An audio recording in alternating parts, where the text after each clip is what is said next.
Welcome to top news. TDP అధినేత చంద్రబాబు నాయుడు విదేశీ పర్యటన ముగించుకుని బుధవారం ఉదయం శంషాబాద్ అంతర్జాతీయ విమానాశ్రయానికి చేరుకున్నారు. సార్వత్రిక ఎన్నికల పోలింగ్ అనంతరం అమెరికా వెళ్లిన చంద్రబాబు దాదాపు 10 రోజుల పాటు అక్కడే గడిపారు.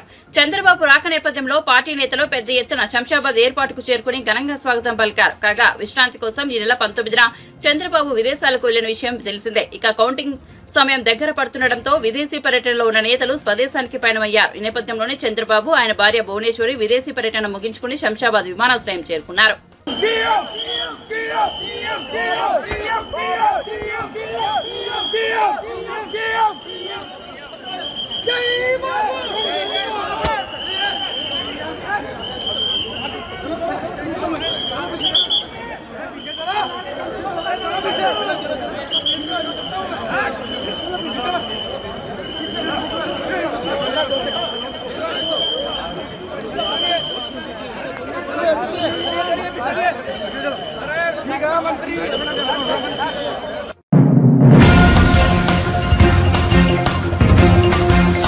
ఆంధ్రప్రదేశ్ లో పోలింగ్ రోజున రెంటచింతల మండలం పాల్వాయి గేట్ పోలింగ్ కేంద్రంలోని ఈవీఎంను ధ్వంసం చేసిన ఘటన వెలుగులోకి రావడంతో పరారైన మార్చర్ల వైసీపీ ఎమ్మెల్యే ఆ పార్టీ అభ్యర్థి పిన్నెల్లి రామకృష్ణారెడ్డి నర్సారావుపేటలో ప్రత్యక్షమయ్యారు. ఆయనపై నమోదైన హత్యాయత్నం కేసులో హైకోర్టు నుంచి తాత్కాలిక ఉపశమనం లభించిన వెంటనే అజ్ఞాతం వీడి బయటకు వచ్చారు. 3 కేసుల్లోనూ జూన్ 6 వరకు ఆయన అరెస్టు చేయవద్దని హైకోర్టు ఉత్తర్వులు ఇచ్చింది. హైకోర్టులో ఉపశమనం లభించడంతో రాత్రి 9 గంటల సమయంలో నర్సారావుపేట చేరుకున్న ఆయన స్థానికంగా ఓ హోటల్లో బస చేశారు. ప్రతిరోజు ఎస్పీ ఎదుట హాజరు కావాలన్న కోర్టు షరతు ప్రకారం రాత్రి 12 గంటల సమయంలో పల్నాడు ఎస్పీ మల్లికా గార్గ్ ఎదుట హాజరయ్యారు. ఈవీఎంలను పిన్నెల్లి ధ్వంసం చేసిన వీడియో ఈ నెల 21న వీడియో వెలుగులోకి వచ్చింది. దీనిని తీవ్రంగా పరిగణించిన ఈసీ ఆయన అరెస్టు చేయాలని పోలీసులను ఆదేశించింది. అప్పటికే ఆయన పరారైనట్లు గుర్తించిన పోలీసులు పిన్నెల్లి కోసం ప్రత్యేక బృందాలు ఏర్పాటు చేసి గాలింపు చర్యలు చేపట్టారు. అయినప్పటికీ ఆయన చిక్కలేదు.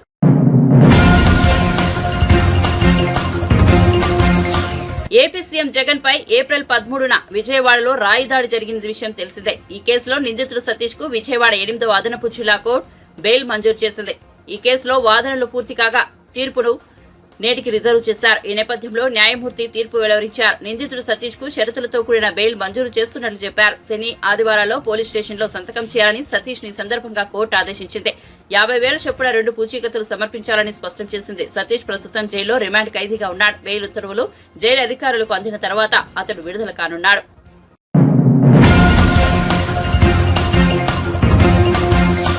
కంప్యూటర్ ఆపరేటర్ ఉద్యోగాల పేరిట మోసపోయిన తెలుగు యువతతో కాంబోడియాలో బలవంతంగా సైబర్ నేరాలు చేయిస్తున్న వైనం ఇటీవల కలకలం రేపింది. దీనిపై టీడీపీ అధినేత చంద్రబాబు మరోసారి స్పందించారు. ఈ అంశంపై ఏపీ సీఎస్ జవహర్ రెడ్డికి లేఖ రాశారు. రాష్ట్రంలో చోటు చేసుకుంటున్న మానవ అక్రమ రవాణా అంశంపై ప్రభుత్వం చర్యలు తీసుకోవాలని స్పష్టం చేశారు. రాష్ట్రానికి చెందిన వందలాది మంది యువకులు కాంబోడియాలో చిక్కుకుని ఇబ్బందులు పడుతున్నారని వివరించారు. కాంబోడియాలో చిక్కుకున్న తెలుగు యువకులను కాపాడి వారిని రాష్ట్రానికి తీసుకురావాలని చంద్రబాబు విజ్ఞప్తి చేశారు.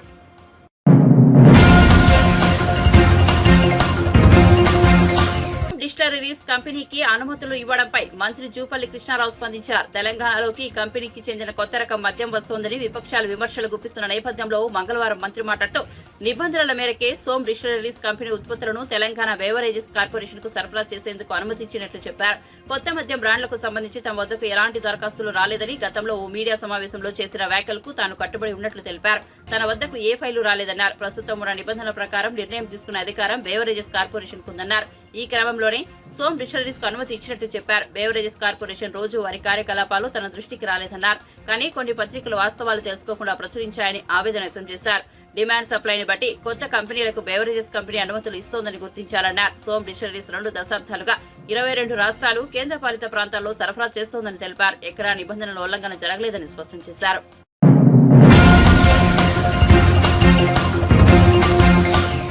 రాహుల్ గాంధీ ప్రధాని అయితే పాత చట్టాలను మారుస్తారని కాంగ్రెస్ పార్టీ సీనియర్ నేత వి హనుమంతరావు అన్నారు. ఆయన మంగళవారం మీడియాతో మాట్లాడుతూ బ్రిటిష్ కాలంలో తెచ్చిన చట్టాలలో మార్పులు చేయాల్సిన అవసరం ఉందన్నారు. అందుకే రాహుల్ గాంధీ వాటిని మారుస్తారని తెలిపారు. నల్సార్ వర్సిటీ వీసీ సూచించిన చట్టాలను మార్పులను స్వాగతిస్తున్నట్టు చెప్పారు. ఫోన్ ట్యాపింగ్ కేసు దోషులను శిక్షించాలని డిమాండ్ చేశారు. ఢిల్లీ మద్యం పాలసీ కేసులో ఎలాంటి పురోగతి లేదన్నారు. నా ఉద్దేశంలో ఈ మార్పు జరగాలి. బ్రిటిష్ రాసిన న్యాయ వ్యవస్థను మార్చాలి. ఇవాళ 3 చట్టాలు తెస్తున్నారు, చాలా మంచి చట్టాలు. అది అందరికీ కూడా తొందరగా. నా కేసు చెప్తా. నేను 2019లో బాబాసాహెబ్ అంబేద్కర్ స్టాచ్యూ వీళ్ళే కూడా కొట్టిండ్రు, దాని మీద కేసు ఏమైందో తెలియదు. కొత్తది నేను తెచ్చి పెడితే దాన్ని కూడా ఎత్తుకపోయి ఇవ్వాలంటే దానికో కూడా ఏది గోషామైల్ పోలీస్ స్టేషన్లు ఉంది. ఏమిటి దీనికి దానికి నేను తిరగంగా మా మీద 18 మంది మీద కేసు పెడితే లాస్ట్లో ఏమిచ్చిండ్రు?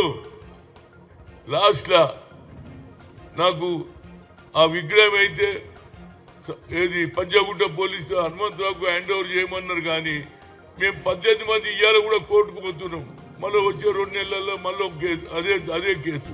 ఇప్పటి వరకు 18 మంది పోవడం, దాని తర్వాత వాయిదా.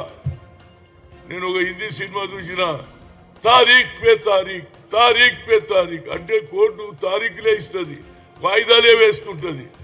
జల్దీ ఎందుకు సెటిల్మెంట్ చేయరు? ఇక భూమి తగాదాలు అయితే దేవుడే తెరవాలి. పుస్తకాలు అమ్ముకుంటున్నారు, ఇండ్లు అమ్ముకుంటున్నారు, కానీ నెరవేర్చేది లేదు. ఎందుకు ఈ చట్టాలు ఇంత ఉండి మరి పక్క దేశమైనటువంటి మరి ఆ రాష్ట్రాలలో దుబాయ్ అటువంటి ప్రాంతాలలో ఒక నేరం జరగదేది. నేరం జరిగితే ఏడో మనం బ్యాగ్ పెట్టిపోతే అక్కడనే ఉంటుంది. మన దగ్గర నేరాలు ఎందుకు పెరుగుతున్నది? ఎందుకు చంపడం? భార్యను చంపిడని ఒకటి, చెల్లెలను చంపిడని ఒకటి, అందం చంపినట్టు ఒకటి. ఎందుకు తొందరగా మీరు న్యాయం చేయరు అనేది నా ఉద్దేశం. ఎప్పటి వరకు అయితే ఈ న్యాయం ప్రజలలో నమ్మిక పోతున్నది, ఎందుకంటే నేరాలు పెరుగుతున్నాయి. ఇంకా బ్రిటిష్ చట్టం తీసేయండి. ఇవాళ ప్రజలలో వాతావరణం వేరింది. జనాభా తక్కువ ఉండే అప్పుడు ఇవాళ జనాభా కూడా పెరిగింది. కనుక తప్పనిసరిగా ఆ డబ్బు ఏమైనట్టు? నయం డబ్బు ఎవరికి పోయింది? ప్రభుత్వానికి పోయిందా? పోలీసు వాళ్ళు తీసుకున్నారా?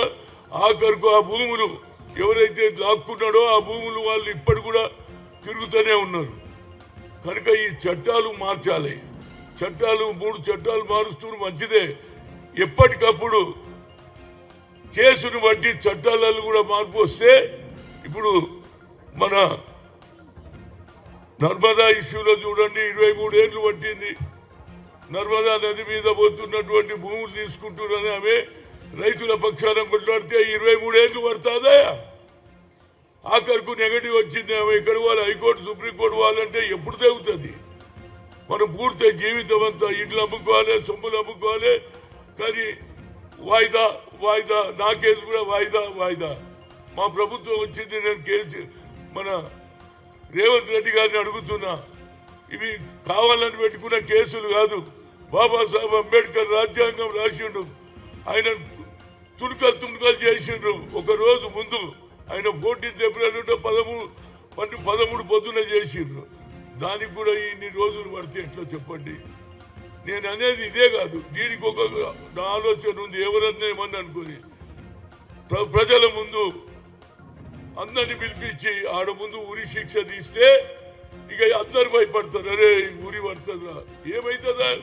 కోర్టులో జైల్లో పోతే జైల్లో మంచి తిండి దొరుకుతుంది, బయటికి వెళ్ళి ఏది సారా వస్తుంది, చికెన్ వస్తుంది, మటన్ వస్తుంది, తింటున్నారు. బయటకు వచ్చి ఇక తెల్లారి నుంచి నమస్తే బెల్లం. ఇక మా టీవీ వాళ్ళు కూడా వాడు జైలుకి పోతున్నప్పుడు చూపిస్తారు, జైలుకి బయటకు వచ్చినప్పుడు కూడా చూపిస్తారు. దీనివల్ల నేరాలు పెరుగుతున్నాయి. ఇవాళ నేను చూసిన ఎంతో మంది నేరస్తులే ఎక్కువ మంది పార్లమెంట్లో నిలబడ్డారు.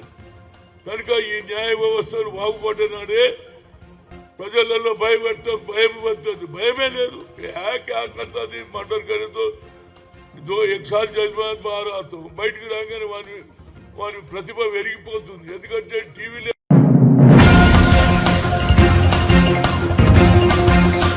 ఎన్నికల కోడ్ ముగియగానే సివిల్ సప్లై భవన్ ను బీఆర్ఎస్ ఆధ్వర్యంలో ముట్టడిస్తామని మాజీ ఎమ్మెల్యే పెద్ది సుదర్శన్ రెడ్డి స్పష్టం చేశారు. తెలంగాణ భవన్ లో మంగళవారం ఏర్పాటు చేసిన మీడియా సమావేశంలో ఆయన మాట్లాడారు. సివిల్ సప్లై శాఖలో జరిగిన అవినీతిపై అన్ని ఆధారాలు బీఆర్ఎస్ దగ్గర ఉన్నాయని కేంద్ర దర్యాప్తు సంస్థలకు ఫిర్యాదు చేయనున్నట్లు వెల్లడించారు. టెండర్ల ధర కంటే అదనంగా మిల్లర్ల ధర దగ్గర డబ్బులు వసూలు చేస్తున్నారని, ఆ వసూలు చేసిన డబ్బును వెంటనే సీజ్ చేయకుంటే ఆందోళనలు చేపడతామని హెచ్చరించారు. పౌర సరఫరాల శాఖ కుంభకోణంపై మంత్రి ఉత్తమ్ నిజాలు మాట్లాడలేదని, దాటవేసే ధోరణిలో ఉండాలని మండిపడ్డారు. టెండర్లను రద్దు చేస్తున్నట్లు ఎందుకు ఉత్తమ్ ప్రకటించలేదని ప్రశ్నించారు. ఇవాళ బ్యాంకులు కూడా రుణాలు ఇచ్చే పరిస్థితి లేదు. మద్దతు ధరకు రైతుల దగ్గర ధాన్యం కొనుగోలు చేసి సకాలంలో డబ్బులు చెల్లించే పరిస్థితి లేకుండా ఇవాళ కాంగ్రెస్ పార్టీ వైఖరి ఉన్నది. ఇవాళ ముఖ్యమంత్రి రేవంత్ రెడ్డి గారు కేరళ పోతాడు, ఉప ముఖ్యమంత్రి గారు ఆర్థిక శాఖ మంత్రి. ఇన్ని వేల కుంభకోణం రాష్ట్రంలో హాట్ టాపిక్గా ఉంటే వారు పంజాబ్ పోతారు. ఉత్తమ్ కుమార్ రెడ్డి గారు సంబంధిత మంత్రి గారు దేవుళ్ళ చుట్టూ తిరుగుతాడు. ఇవాళ సగం క్యాబినెట్ తెలంగాణ రాష్ట్రంలో లేదు.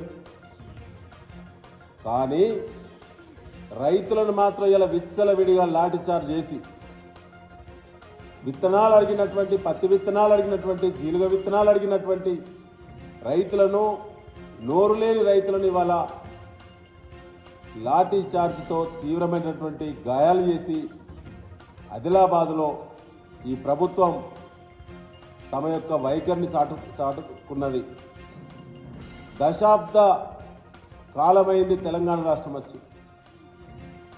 రేపు 3-4 రోజులు అయితే మనం దశాబ్ద ఉత్సవాలు జరుపుకునేటువంటి పరిస్థితిలో ఇవాళ ఉన్నాం. దశాబ్ద కాలంగా ఎన్నడూ కూడా లేని సరికొత్త సీన్ తెలంగాణ రాష్ట్రంలో మొట్టమొదటి లాఠీ చార్జిని కాంగ్రెస్ పార్టీ దశాబ్ద కాల కానుకగా తెలంగాణ రైతులకు ఇవాళ ఆదిలాబాద్ కేంద్రంగా అందించింది కాంగ్రెస్ పార్టీ. ఇవాళ విత్తనాలకు ప్రణాళిక లేదు, సీజనల్ క్రాప్స్ మీద అవగాహన లేదు,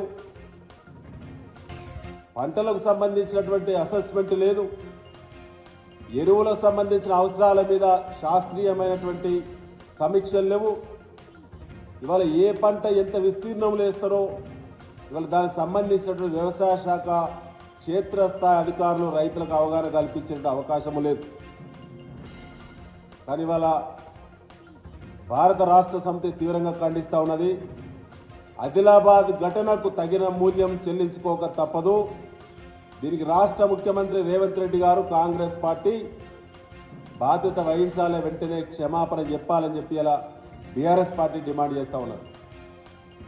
10 ఏళ్ల కాలం పండుగ జరుపుకునేటువంటి సమయం ఎన్నడూ కూడా రైతులు ఈ స్థితిలో బ్రతకలు. తెలంగాణ రాష్ట్రంలో కేసీఆర్ గారు ముఖ్యమంత్రిగా వారి నాయకత్వంలో ఉన్నప్పుడు బ్రహ్మాండమైన సుభిక్షమైనటువంటి పాలన.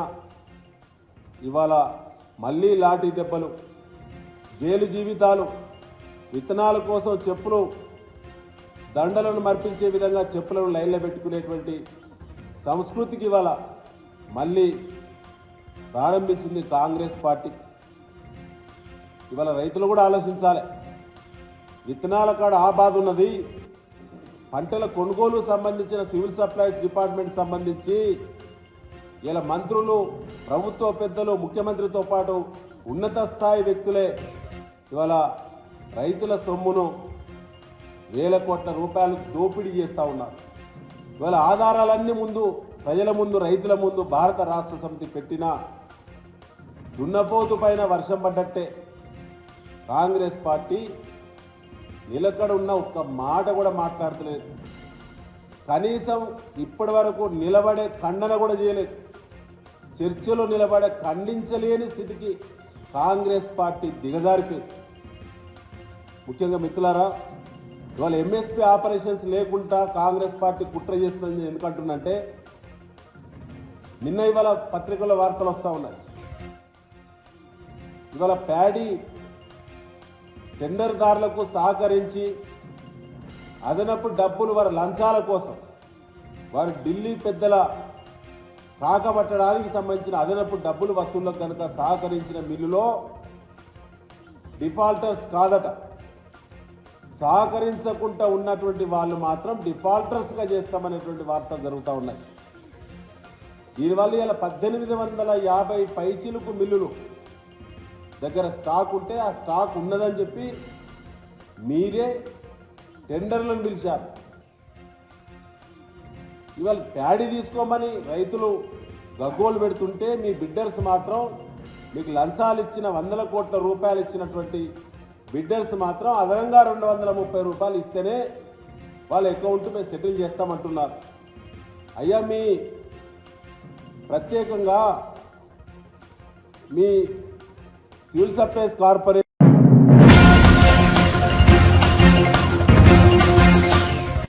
దేశ భద్రతకు విఘాతం కలిగే విధంగా వ్యవహరించి వారిని శిక్షించాల్సింది పోయి కాంగ్రెస్ ప్రభుత్వం కాపాడే ప్రయత్నం చేస్తోందని బీజేపీ నాయకులు సుభాష్ విమర్శించారు. మంగళవారం విడుదల చేసిన ఒక ప్రకటనలో ఆయన పలు అంశాలను ప్రస్తావించారు. బీఆర్ఎస్ కుంభకోణాలు నేరాల్లో మరో అతిపెద్దది ఫోన్ ట్యాపింగ్ వ్యవహారమని, ఇది దేశానికే మాయని మచ్చ అని పేర్కొన్నారు. మాజీ ముఖ్యమంత్రి కల్వకుంట్ల కుటుంబం, వారి సన్నిహిత పోలీసు అధికారుల బృందం నడిపించిన ఈ వ్యవహారం దేశాన్ని కుదిపేసిందన్నారు. ప్రజాస్వామ్యాన్ని పరిహాసం చేసే స్థాయిలో సెల్ ఫోన్ ట్యాపింగ్లు చేయించడం చూస్తుంటే రాష్ట్రాన్ని దేశం ఎంత ప్రమాదంలో పడుతుందో అర్థమవుతోందని పేర్కొన్నారు.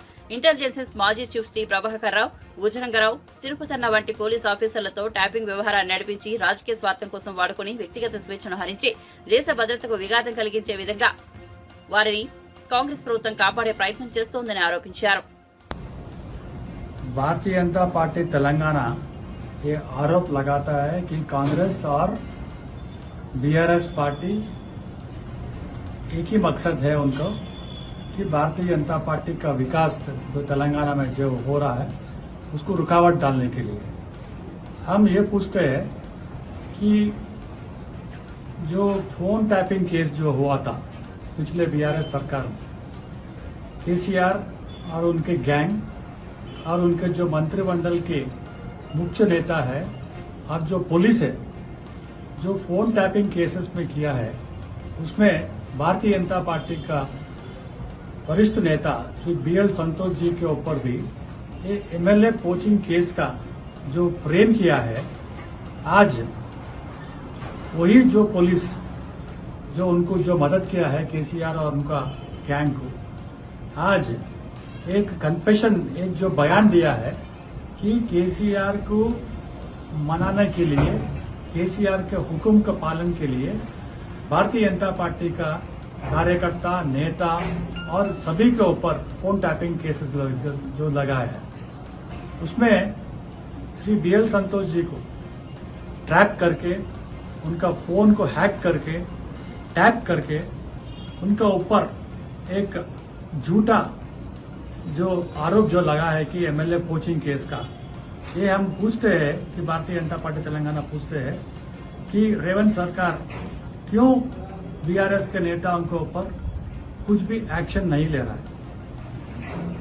और जो पुलिस आज जो कन्फेशन दिया है राधा किशन राव, जो ओएसडी था टास्क फोर्स तेलंगाना पुलिस, वो साफ साफ बताया कि केसीआर ने बीएल संतोष जी को ट्रैप करके एमएलसी कविता जो लिकर केस में जो इन्वॉल्व हुआ है उसको बेल आउट करने के लिए एक आर्म ट्विस्टिंग टैक्टिक्स जो इस्तेमाल किया है कि आज कन्फेशन में सबके सामने जो गवाही दिया है। भारतीय जनता पार्टी तेलंगाना पूछते हैं कि रेवंत सरकार क्यों चुप बैठे।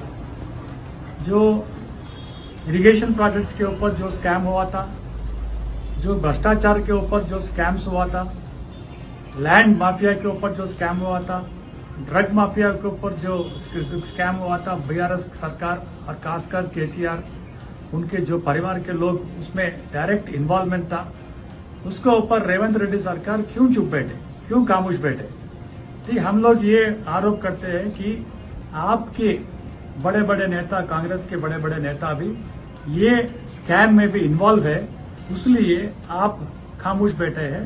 भारतीय जनता पार्टी डिमांड करती है कि ये जो फोन टैपिंग केस का बारे में सीबीआई को सौंपा जाए।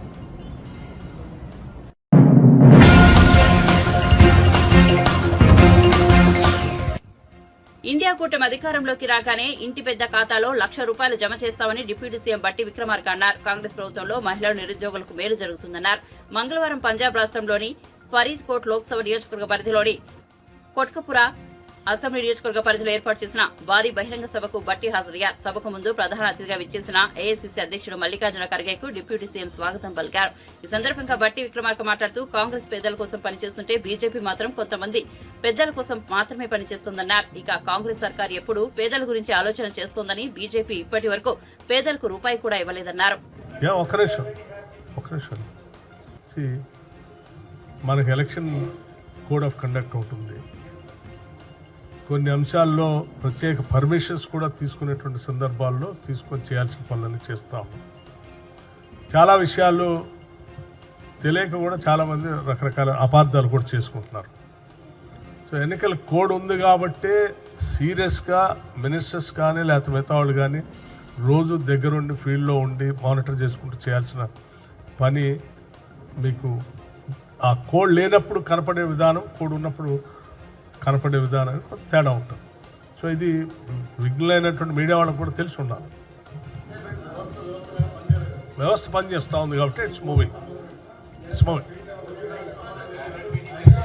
ఒక్క నిమిషం అండి, ఒక్క నిమిషం. ఇప్పుడు నేను ఇచ్చిన స్టాటిస్టిక్స్ ఒకవేళ ఈ వ్యవస్థ పనిచేసి ఉండకపోతే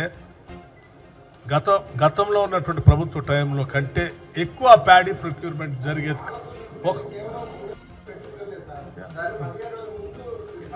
అవునమ్మా, అవును. కాదు అట్లా అంటే అన్ని చోట్ల ఒకటే. తిరుపాల్ గారు మీరు ఒకటి అర్థం చేసుకోవాలి, అన్ని చోట్ల ఒకటేసారి రావట్లేదు ప్యాడీ. వచ్చిన వాళ్ళు చేస్తున్నారు కాబట్టి ఎంత ప్రొక్యూర్మెంట్ అయింది.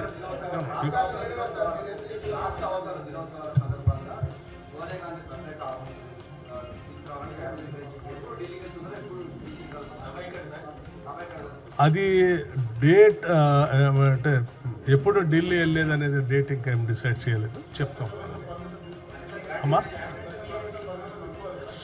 రాస్తాము. ఇంకా పోయి అడగందే అప్పుడే వస్తాను.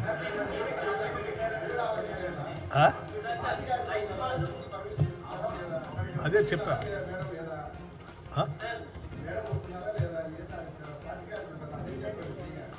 కాదమ్మా, ఇప్పుడే మనం కోడ్ గురించి మాట్లాడుకుందాం. మీరు ఎలక్షన్ కమిషన్ పర్మిషన్ తీసుకున్నారా లేదా అని ఒక ఆయన అడుగుతాడు. ఎలక్షన్ కమిషన్ పర్మిషన్ కోసం ఎస్ మేము లెటర్ రాస్తాం, పర్మిషన్ కోసం ప్రయత్నం చేస్తున్నాం. తీసుకుని నేనే నిన్న ఈరోజు మనం మాట్లాడు. మీరు ఇంకా ఎలక్షన్ కమిషన్ దగ్గర రాసినటువంటి లేఖ అడిగి పోకముందే, మేము రాకముందే వస్తున్నారు లేదా మీరు చెప్పండి, మీరు ఎప్పుడు కలుస్తున్నారని అడిగి చెప్తాము.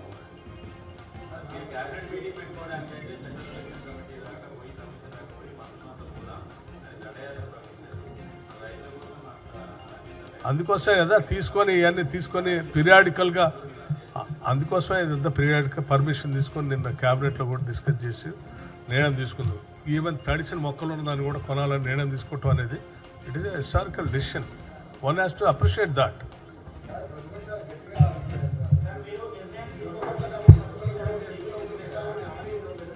అమ్మా ప్రతిపక్షాలు మాట్లాడే అర్హతే లేదు. వాళ్ళు ఒక నిమిషం ఉండండి, వాళ్ళు చెప్పిన వాటిని 10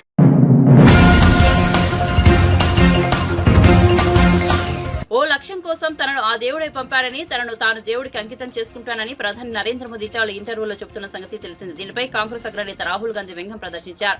పేదలకు కాకుండా ఓ బిజినెస్ మ్యాన్ కు సాయపడేందుకు మోదీని దేవుడు పంపి ఉంటారని ఎద్దేవా చేశారు. మోదీ దేశంలో 22 మంది బిలియనీర్లను తయారు చేశారని, వారికి సంబంధించి 16 లక్షల కోట్ల రుణాలు మాఫీ చేశారని ఆరోపించారు. ఈ విషయంలో మోదీని జాతి ఎప్పటికీ క్షమించబోదని రాహుల్ గాంధీ స్పష్టం చేశారు.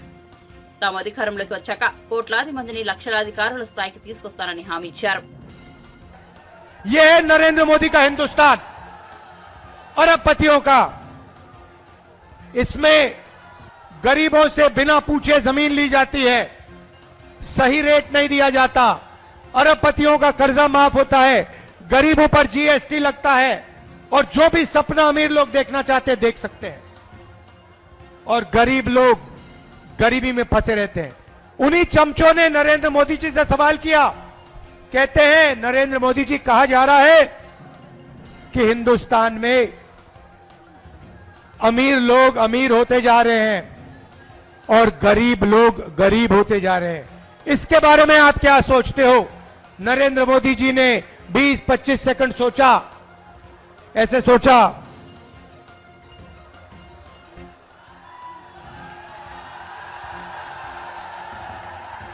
उसके बाद चमचों से कहते हैं, तुम क्या चाहते हो कि मैं सबको गरीब बना दूं?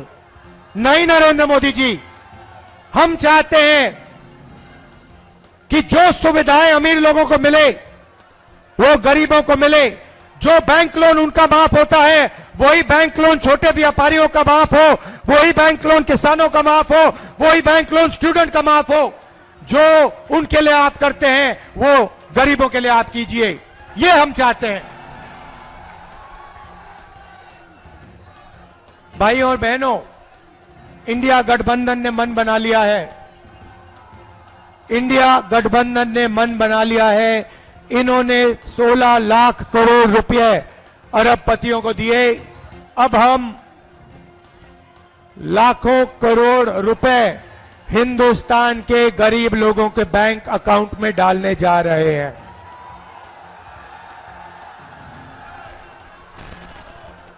महालक्ष्मी योजना हिंदुस्तान के सारे गरीब परिवारों की लिस्ट बनेगी। हर परिवार में से एक महिला का नाम चुना जाएगा। इस पवित्र काशी में लाखों लोगों के नाम इस लिस्ट पे आएंगे। जिनकी जमीन छीनी गई है उन परिवारों के नाम इस लिस्ट पे आएंगे। जिन पर गलत जीएसटी लगाई गई है उन परिवारों के नाम इस लिस्ट पर आएंगे। बेरोजगार युवाओं के परिवारों के लिस्ट के नाम परिवारों के लिस्ट पे आएंगे। और फिर 5 जुलाई को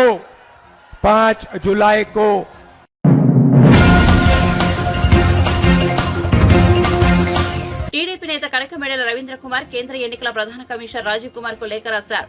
ఏపీ సీఎస్ జవహర్ రెడ్డి ప్రభుత్వ అసైన్ భూములను పెద్ద ఎత్తున కొనుగోలు చేశారని వెల్లడించారు. తన కుమారుడు బినామీల పేరిట సీఎస్ భూములు కొన్నారని వివరించారు. ఈ విధంగా సీఎస్ 800 ఎకరాలు కొనుగోలు చేశారని కనకమేడల తెలిపారు. ఇప్పుడు భూముల రిజిస్ట్రేషన్ కోసం అధికారులను ప్రభావితం చేస్తున్నారని తన లేఖలో పేర్కొన్నారు. సీఎస్ అధికార యంత్రాంగాన్ని తన అధికారులను దుర్వినియోగం చేశారని ఆరోపించారు. ఆయన ఎన్నికల నియమావళి ఉల్లంఘించారని తెలిపారు.